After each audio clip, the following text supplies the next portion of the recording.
For example ఇప్పుడు నేను చెప్పాను రాగి మంచిది అనేసి. సో మంచిది అన్నప్పుడు అది కరెక్ట్ క్వాంటిటీస్ కరెక్ట్ పోర్షన్ సైజ్లో తీసుకోవాలి. అది కూడా అందరికీ సూటబుల్ అని నేను మళ్ళీ చెప్పాను. Some people might be allergic to రాగి కదా, కొంతమందికి ఫుడ్ ఎలర్జీస్ ఉన్న వాళ్ళు తీసుకోవద్దు.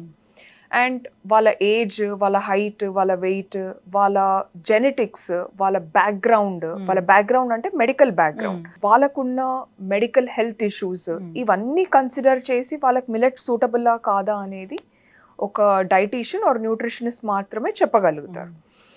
అండ్ ఫర్ ఎగ్జాంపుల్ ఇప్పుడు డయాబెటీస్ ఉంది ఒకరికి, type 2 diabetes, and the ladies around 45 year old.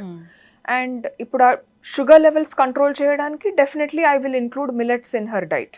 ఇప్పుడు వైట్ రైస్ కాకుండా బ్రౌన్ రైస్ తీసుకోండి, వైట్ రైసే మాకు కావాలి, మాకు బ్రౌన్ రైస్ వద్దు, మాకు మిల్లెట్స్ వద్దు, మాకు నచ్చదు అన్నప్పుడు I will modify the quantities అనమాట. లైక్ రైస్ తక్కువ తీసుకొని వెజిటబుల్స్ ఎక్కువగా తీసుకోవడం, దాల్ ఎక్కువగా తీసుకోవడం,